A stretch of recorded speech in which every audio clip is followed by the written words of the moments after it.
Atomic Habits, James Clear, Bab 1. Dahsyatnya kekuatan Atomic Habits. Nasib British Cycling berubah pada suatu hari dalam tahun 2003. Organisasi itu yang merupakan induk organisasi cabang olahraga sepeda profesional di Britania Raya baru saja merekrut Dave Brailsford sebagai direktur performa yang baru. Pada waktu itu, pembalap sepeda profesional di Britania Raya telah mengalami hampir 100 tahun dalam prestasi yang sedang-sedang saja. Sejak 1908, pembalap-pembalap Inggris hanya memenangkan satu medali emas di ajang Olimpiade, dan prestasi mereka bahkan lebih buruk lagi di lomba balap sepeda paling akbar, Tour de France. Dalam 110 tahun, tidak ada pembalap Inggris yang pernah memenangkan ajang tersebut. Bahkan prestasi pembalap Inggris begitu tenggelam sehingga pabrik sepeda terbaik di Eropa menolak menjual sepeda kepada tim itu karena takut berpengaruh buruk pada penjualan sepedanya seandainya pembalap-pembalap profesional lain melihat atlet-atlet Inggris memakai produk tersebut. Brailsford direkrut untuk membawa British Cycling ke arah yang baru. Yang membuatnya berbeda dari pelatih-pelatih terdahulu adalah komitmennya yang tiada henti terhadap strategi yang ia sebut penghimpunan perolehan kecil, yang merupakan falsafah pencairan. Margin peningkatan sangat kecil dalam segala sesuatu yang Anda kerjakan.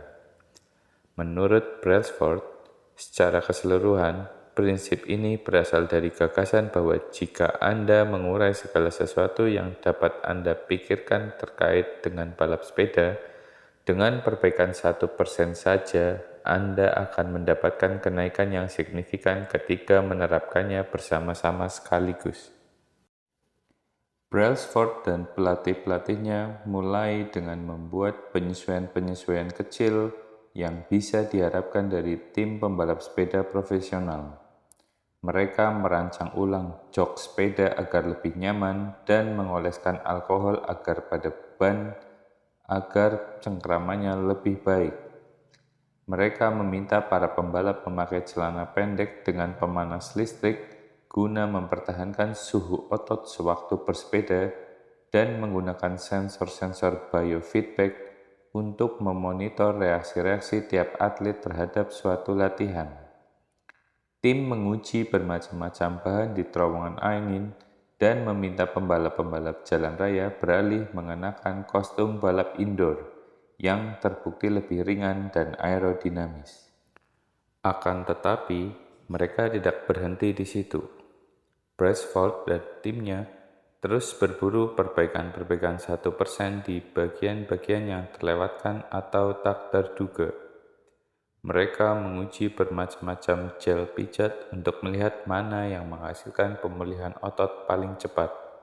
Mereka membayar seorang dokter untuk mengajari tiap pembalap cara terbaik mencuci tangan guna mengurangi peluang terkena virus influenza.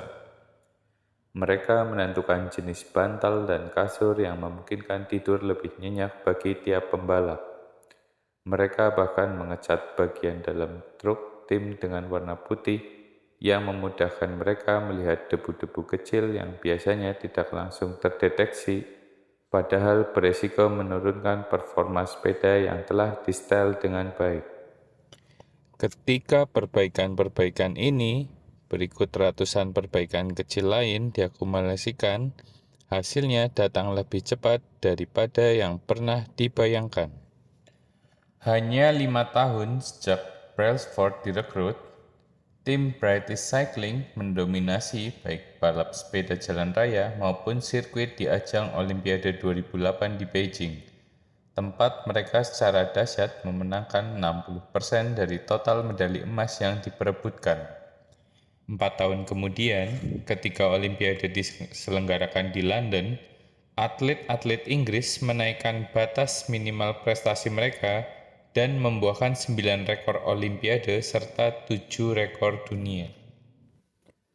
Pada tahun yang sama, Bradley Wiggins menjadi atlet balap sepeda Inggris pertama yang memenangkan Tour de France. Tahun berikutnya, teman satu timnya, Chris Froome, memenangkan lomba itu dan terus menang lagi pada 2015, 2016, dan 2017 yang membuat tim Inggris meraih 5 kemenangan Tour de France dalam 6 tahun. Selama rentang 10 tahun, dari 2007 sampai 2017, pembalap sepeda Inggris memenangkan 178 kejuaraan dunia dan 66 medali emas Olimpiade atau Paralimpik dan meraih 5 kemenangan Tour de France yang oleh kalangan luas dipandang sebagai prestasi paling sukses dalam sejarah balap sepeda. Bagaimana ini terjadi? Bagaimana suatu tim yang sebelumnya hanya sekumpulan atlet biasa berubah menjadi juara dunia melalui perubahan-perubahan sangat kecil yang sepintas lalu paling-paling hanya akan menghasilkan perubahan sekadarnya. Mengapa perbaikan-perbaikan kecil berakumulasi menjadi hasil-hasil yang begitu menakjubkan, dan bagaimana Anda dapat meniru pendekatan ini dalam hidup Anda sendiri? Mengapa perubahan kecil menghasilkan perbedaan besar? Mudah sekali memberikan taksiran berlebihan atas pentingnya suatu momen yang menentukan dan membuat taksiran nilai terlalu rendah atas upaya membuat perbaikan-perbaikan kecil yang dilakukan setiap hari. Seringkali, kita meyakinkan diri bahwa kesuksesan yang masif menuntut aksi yang masif pula. Entah menurunkan berat badan, membangun bisnis, menulis buku, memenangkan kejuaraan, atau meraih sasaran lain, kita memberi diri sendiri beban untuk membuat perubahan yang akan mengguncang bumi dan menjadi bahan perbincangan semua orang. Sementara itu, perbaikan 1%, sesuatu tak terlalu terasa, kadang malah tak terlihat, padahal perbaikan itu dapat jauh lebih bermakna, terutama dalam jangka panjang. Perubahan dari suatu perbaikan sangat kecil, tapi berlanjut dalam waktu lama, bisa sangat dahsyat. Berikut penjelasan matematikanya. Jika Anda bisa menjadi 1% lebih baik setiap hari dalam setahun, akhirnya Anda akan 37 kali lebih baik pada penghujung tahun. Sebaliknya, jika Anda 1% lebih buruk setiap hari dalam setahun, Anda akan menurun hampir menjadi 0. Yang berawal dari satu kemenangan kecil atau satu kemunduran remeh dapat terakumulasi menjadi jauh lebih besar. Gambar 1. Pengaruh kebiasaan kecil berakumulasi sejalan waktu. Misalnya, jika bisa menjadi 1% lebih baik setiap hari, Anda akan mendapatkan hasil yang hampir 37 kali lebih baik sesudah 1 tahun. Kebiasaan adalah bunga majemuk dalam perbaikan diri. Sama halnya dengan uang yang menjadi berlipat-lipat karena bunga majemuk, pengaruh kebiasaan menjadi berlipat-lipat sewaktu Anda mengulang-ulang kebiasaan itu. Perubahan yang dihasilkan pada suatu hari tertentu mungkin terkesan kecil, tapi dampak yang terjadi setelah berbulan-bulan dan bertahun-tahun kemudian bisa dahsyat. Ketika kita menengok ke belakang 2, 5, atau barangkali 10 tahun kemudian, nilai kebiasaan yang baik dan kerugian akibat kebiasaan yang buruk menjadi luar biasa nyata. Dalam kehidupan sehari-hari, konsep ini mungkin sulit dianggap baik. Kita sering mengabaikan perubahan-perubahan kecil karena terkesan tidak begitu penting saat itu. Jika Anda menabung sedikit uang sekarang, Anda belum menjadi jutawan. Jika Anda pergi ke sasana kebugaran 3 kali berturut-turut, bentuk tubuh Anda belum berubah. Jika Anda belajar bahasa Mandarin selama 4 jam malam ini, Anda belum berhasil menguasai bahasa itu. Kita melakukan sejumlah perubahan, tetapi hasilnya tidak pernah langsung terlihat. Jadi, kita mudah kembali ke rutinitas semula. Sayangnya, laju transformasi yang lambat juga memudahkan kita membiarkan kebiasaan buruk tetap terjadi. Jika Anda makan makanan yang tidak sehat hari ini, timbangan Anda memang tidak langsung naik banyak. Jika Anda bekerja sampai larut malam dan mengabaikan keluarga, mereka akan memaafkan Anda. Jika Anda menunda kewajiban dan membiarkan proyek Anda tidak dikerjakan sampai besok, biasanya masih ada waktu untuk menyelesaikannya kemudian. Suatu keputusan tunggal mudah dibatalkan. Namun, ketika kita mengulang 1% kesalahan hari demi hari, dengan mengulang keputusan-keputusan buruk, mengulang kesalahan-kesalahan sangat kecil, dan merasionalisasi alasan-alasan kecil, pilihan-pilihan kecil kita mengalami proses bunga majemuk sampai menjadi racun. Akumulasi banyak salah langkah inilah 1% penurunan di sini dan di sana yang akhirnya mengantar ke masalah. Dampak yang terjadi akibat suatu perubahan dalam kebiasaan Anda mirip pengaruh pengubahan arah pesawat meskipun hanya beberapa derajat. Bayangkan, Anda sedang terbang dari Los Angeles ke New York City. Seandainya seorang pilot meninggalkan LAX, kode untuk Bandara Internasional Los Angeles, lalu mengubah arah 3,5 derajat lebih ke selatan, Anda akan mendarat di Washington DC, bukan di New York. Perubahan kecil seperti itu hampir tak terlihat sewaktu tinggal landas. Hidung pesawat bergeser tak sampai 3 meter, tapi untuk skala perpindahan yang meliputi Amerika Serikat, tempat mendarat Anda akan meleset ratusan kilometer. Begitu pula, suatu perubahan kecil dalam kebiasaan sehari-hari dapat membuat Anda tiba di sasaran yang sangat berbeda. Membuat pilihan yang 1% lebih baik atau 1% lebih buruk terkesan tak bermakna pada suatu saat. Tapi, dalam rentang waktu panjang, pilihan-pilihan tersebut menentukan perbedaan antara siapa Anda sekarang dan siapa Anda nanti. Sukses adalah produk kebiasaan sehari-hari, bukan transformasi yang hanya sekali seumur hidup.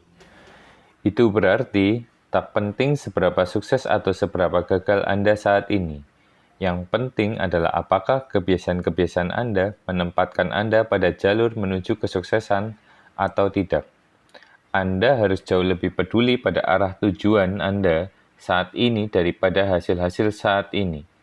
Jika Anda seorang jutawan tapi menghabiskan lebih banyak daripada yang Anda dapatkan tiap bulan, berarti Anda ada di arah tujuan yang buruk. Bila kebiasaan belanja Anda tidak berubah, hasil akhirnya tidak akan baik. Sebaliknya, jika Anda sedang bangkrut tapi menabung sedikit demi sedikit setiap bulan, Anda berada di jalur yang benar menuju kemerdekaan finansial, bahkan meskipun Anda bergerak lebih lambat daripada yang Anda inginkan. Hasil-hasil Anda menunjukkan ukuran yang mengikuti kebiasaan-kebiasaan Anda. Kekayaan bersih Anda menunjukkan ukuran yang mengikuti kebiasaan-kebiasaan finansial Anda. Bobot tubuh Anda menunjukkan ukuran yang mengikuti kebiasaan makan Anda. Pengetahuan Anda merupakan ukuran yang mengikuti kebiasaan belajar Anda. Seberapa rapi rumah Anda menunjukkan tingkat kebiasaan Anda dalam hal beres-beres rumah. Anda mendapatkan apa yang selalu Anda ulangi. Jika ingin meramalkan kemana tujuan Anda dalam hidup, yang harus Anda lakukan hanyalah mengikuti kurva keberhasilan-keberhasilan kecil atau kegagalan-kegagalan kecil, lalu melihat bagaimana hasil pilihan Anda sehari-hari setelah 10 atau 20 tahun. Apakah Anda membelanjakan lebih sedikit daripada yang Anda dapatkan tiap bulan? Apakah Anda memastikan pergi berolahraga setiap pekan? Apakah Anda membaca buku dan belajar sesuatu yang baru setiap hari? Pertarungan-pertarungan kecil seperti inilah yang akan menentukan masa depan Anda. Waktu memperbesar margin antara kesuksesan dan kegagalan. Waktu akan melipat gandakan apapun yang Anda masukkan. Kebiasaan baik menjadikan waktu sahabat Anda. Kebiasaan buruk menjadikan waktu musuh Anda. Kebiasaan itu seperti sebilah pedang yang tajam di kedua sisi. Kebiasaan buruk dapat menebas Anda dengan mudah sebagaimana kebiasaan baik dapat membentuk Anda. Itu sebabnya pemahaman atas hal ihwal kebiasaan sangatlah penting. Anda perlu mengetahui cara kerja kebiasaan dan cara merancangnya sesuai keinginan Anda agar dapat menghindari bahaya dari salah satu sisi tajam pedang Anda. Seperti apa kemajuan itu sesungguhnya? Bayangkan Anda mempunyai balok es yang diletakkan di meja depan Anda. Ruangan itu dingin dan Anda dapat melihat uap napas Anda. Temperatur saat ini minus 3,5 derajat Celcius. Meskipun pelan, ruangan mulai menghangat. Minus 3 derajat, minus 2,5, minus 2. Balok es di depan Anda masih ada. Minus 1,5, minus 1,1, minus 0,5, masih belum terjadi apa-apa. Kemudian 0 derajat. Es mulai meleleh. Kenaikan temperatur setengah derajat ini tampaknya tidak berbeda dari kenaikan temperatur sebelumnya. Tapi yang satu ini memicu perubahan besar. Peristiwa-peristiwa terobosan seringkali terjadi akibat banyak aksi sebelumnya yang menghimpun potensi sampai cukup untuk memicu perubahan besar. Pola ini terjadi di mana-mana. Kanker menghabiskan 80% hidupnya tanpa ketahuan, dan tiba-tiba berhasil menguasai seluruh tubuh dalam hitungan bulan. Bambu hampir tak terlihat selama 5 tahun pertama hidupnya karena sibuk membangun sistem akar yang kukuh di bawah tanah sebelum menjulang puluhan meter ke udara dalam rentang 6 pekan. Begitu pula, kebiasaan seringkali muncul tanpa keistimewaan sampai Anda melewati suatu ambang batas kritis dan membuka pintu ke tataran performa baru. Pada babak awal dan babak tengah suatu proyek atau usaha, seringkali ada yang disebut lembah kekecewaan. Anda berharap mendapatkan kemajuan dengan cara linear, jadi Anda bisa frustasi ketika melihat perubahan terkesan tidak efektif dalam hari-hari pertama, minggu-minggu pertama, atau bahkan bulan-bulan pertama. Rasanya seolah Anda jalan di tempat. Itu ciri suatu proses yang menghimpun banyak hal. Hasil maksimalnya terpaksa tertunda. Berikut salah satu alasan pokok mengapa sulit sekali membangun kebiasaan yang awet. Orang membuat beberapa perubahan kecil, tapi tidak dapat melihat hasil nyata, jadi ia memutuskan berhenti. Menurut Anda, aku sudah lari pagi setiap hari selama sebulan, tapi kenapa aku tidak melihat perubahan apapun pada tubuhku? Begitu pikiran seperti ini berkuasa, langkah berikutnya adalah menghentikan kebiasaan baik yang sudah dimulai. Namun, agar mendapatkan perubahan yang bermakna, kebiasaan perlu dipertahankan cukup lama untuk bisa membuat terobosan ke tataran yang saya sebut dataran potensi laten. Bila Anda merasa harus susah payah membangun kebiasaan-kebiasaan baik atau menghentikan kebiasaan-kebiasaan buruk, itu bukan karena Anda tidak memiliki kemampuan untuk menjadi lebih baik. Seringkali itu karena Anda belum melewati dataran potensi laten. Mengeluhkan kesuksesan yang tak kunjung tercapai meski sudah bekerja keras sama seperti mengeluhkan balok es yang tidak meleleh, walaupun Anda memanaskannya dari suhu minus 3,5 sampai minus setengah derajat. Usaha Anda tidak sia-sia, hanya tersimpan. Semua aksi terjadi pada suhu 0 derajat. Ketika akhirnya Anda tembus ke dataran potensi laten, orang menyebutnya kesuksesan mendadak. Dunia luar hanya melihat bagian peristiwa yang dramatis, tidak melihat yang terjadi sebelumnya. Namun, Anda tahu itu hasil kerja Anda sejak lama sekali ketika kelihatannya Anda tidak mengalami kemajuan apapun, padahal itulah yang memungkinkan lompatan pada hari ini. Masih ada padanan lain antara manusia dan tekanan geologis. Dua lempeng tektonis dapat bergesekan satu sama lain selama jutaan tahun, dengan ketegangan yang terus terbangun. Kemudian, pada suatu hari, kedua lempengan itu bergesekan lagi sama seperti yang telah terjadi selama berabad-abad. Tapi kali ini ketegangannya sudah terlalu besar, gempa terjadi. Perubahan dapat berlangsung bertahun-tahun sebelum pengaruhnya muncul sekaligus. Penguasaan sesuatu menuntut kesabaran. San Antonio Spurs, salah satu tim paling sukses dalam sejarah NBA, memajang kata mutiara dari tokoh reformasi sosial Jacob Riis pada dinding ruang ganti mereka. Ketika apapun terkesan tak ada gunanya, saya sengaja pergi menyaksikan tukang batu mengayunkan martil ke sebongkahan batu cadas, mungkin sampai 100 kali, tanpa menghasilkan satu retakan pun pada cadas itu. Namun, pada hantaman yang ke-101 kali, cadas itu terbelah menjadi 2, dan saya tahu bukan hantaman terakhir yang menyebabkannya, melainkan semua hantaman yang dilakukan sebelumnya. Semua hal besar berawal dari awal yang kecil. Bibit setiap kebiasaan adalah keputusan tunggal yang sangat kecil. Namun, ketika keputusan itu diulang, kebiasaan berakar dan tumbuh makin kuat. Akar-akar mencengkram makin dalam dan cabang-cabang terus tumbuh. Usaha menghentikan kebiasaan buruk sama seperti merobohkan pohon beringin yang sangat besar dalam diri kita. Dan usaha membangun kebiasaan baik sama seperti merawat tanaman bunga yang sangat sensitif setiap hari. Lupakan sasaran, berfokuslah pada sistem. Kearifan yang masih berlaku sampai sekarang mengatakan bahwa cara terbaik untuk meraih apa yang kita inginkan dalam hidup, entah memiliki bentuk tubuh yang lebih bagus, membangun bisnis yang sukses, hidup lebih tentram dan tidak terlalu cemas, meluangkan waktu lebih banyak bersama teman dan keluarga adalah menetapkan sasaran-sasaran yang spesifik dan dapat dilaksanakan.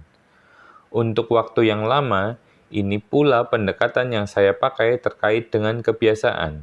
Selalu ada sasaran yang harus diraih. Saya menetapkan sasaran-sasaran untuk nilai-nilai yang harus saya dapatkan di sekolah, untuk bobot yang ingin saya hilangkan melalui olahraga, untuk laba yang saya inginkan dalam bisnis. Saya berhasil pada beberapa, tapi gagal pada sebagian besar yang lain. Akhirnya, saya mulai sadar bahwa hasil-hasil saya hampir tidak berkaitan dengan sasaran-sasaran yang saya tetapkan, dan hampir semuanya berkaitan dengan sistem yang saya jalani. Apa perbedaan antara sistem dan sasaran? Ini perbedaan yang pertama kali saya ketahui dari Scott Adams, kartunis di balik komik Dilbert. Sasaran bicara tentang hasil yang ingin kita raih. Sistem adalah proses yang mengantar kepada hasil-hasil itu. Bila Anda seorang pelatih, sasaran Anda mungkin memenangkan kejuaraan. Sistem Anda terdiri atas merekrut pemain, mengatur asisten pelatih, dan menyelenggarakan latihan pelatih. Bila Anda seorang pengusaha, sasaran Anda mungkin membangun perusahaan bernilai $1.000.000. Sistem Anda adalah bagaimana menguji gagasan-gagasan tentang produk, merekrut karyawan, dan menjalankan iklan pemasaran. Bila Anda seorang pemusik, sasaran Anda mungkin memainkan gubahan baru. Sistem Anda adalah seberapa sering Anda berlatih, bagaimana Anda memecahkan serta mengatasi kesulitan, dan metode Anda adalah menerima umpan balik dari instruktur.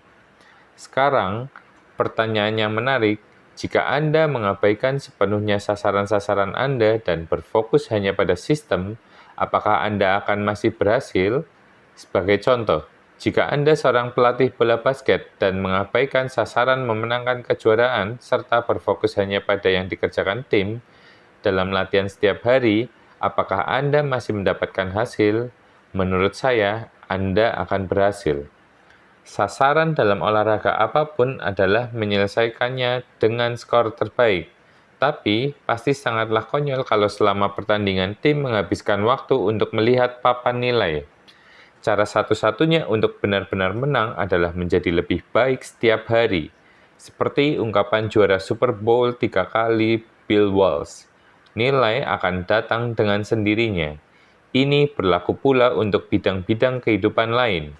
Bila Anda menginginkan hasil-hasil yang lebih baik, lupakan sasaran-sasaran Anda. Sebagai ganti, berfokuslah pada sistem Anda. Apa yang saya maksud? Apakah sasaran sama sekali tidak berguna? Tentu saja tidak. Sasaran itu baik untuk menetapkan arah, tapi sistem adalah yang terbaik untuk mendapatkan kemajuan. Sejumlah masalah timbul ketika Anda menghabiskan terlalu banyak waktu memikirkan sasaran dan tidak menyediakan waktu yang cukup untuk merancang sistem. Masalah 1. Pemenang dan pecundang memiliki sasaran yang sama.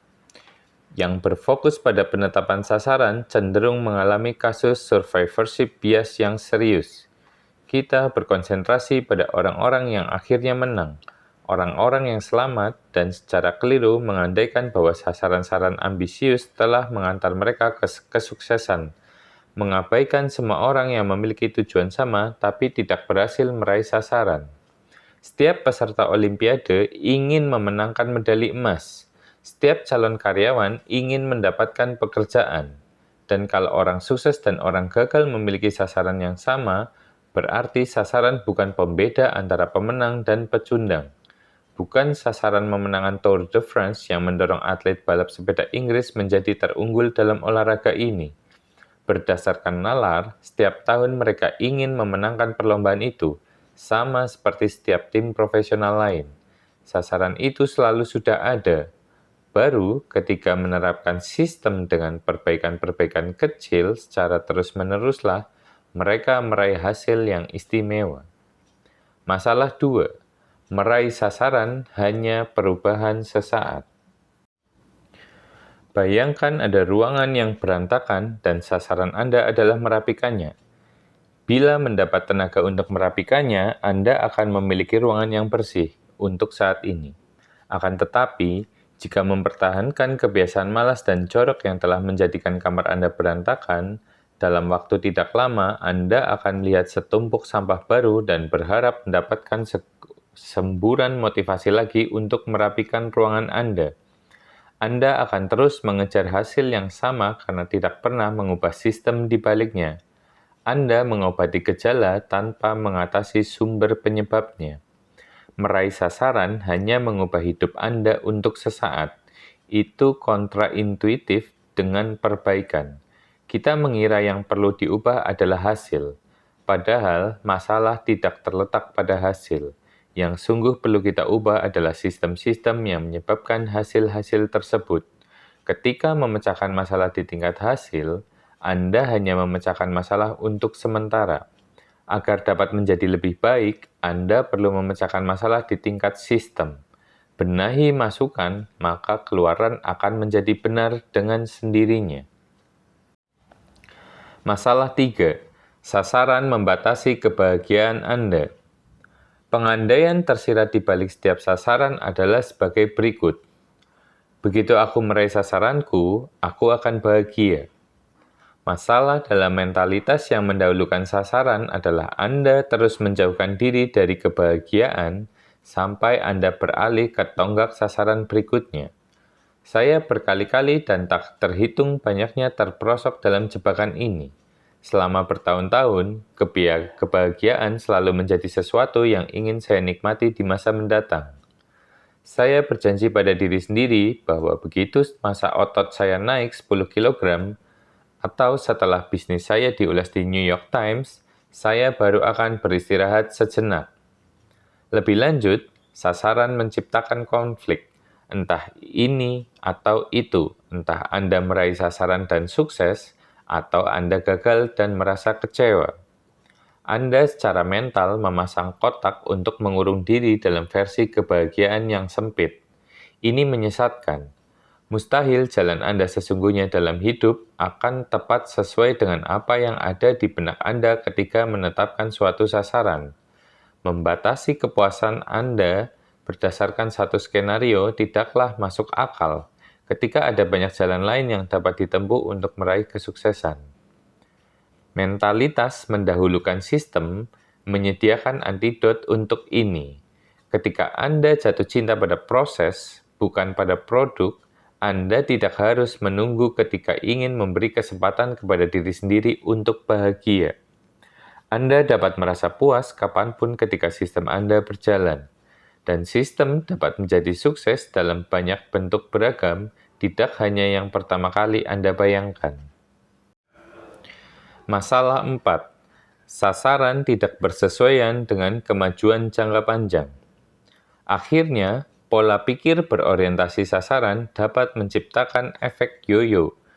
Banyak atlet lari berlatih keras selama berbulan-bulan, tapi begitu berhasil melintasi garis finish, mereka berhenti berlatih. Lomba itu tak lagi menjadi motivasi mereka.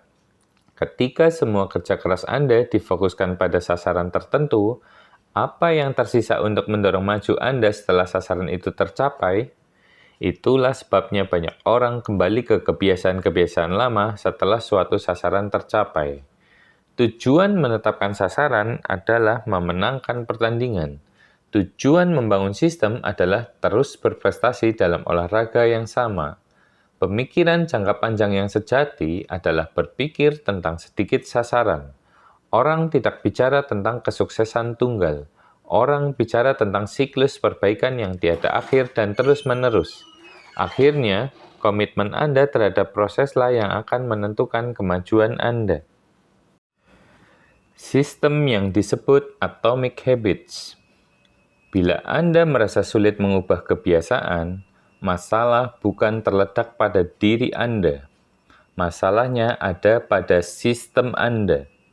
Kebiasaan buruk berulang dan terus berulang bukan karena Anda tidak ingin berubah, tapi karena Anda memiliki sistem yang keliru untuk melakukan perubahan. Anda mencapai level sasaran, Anda jatuh di level sistem.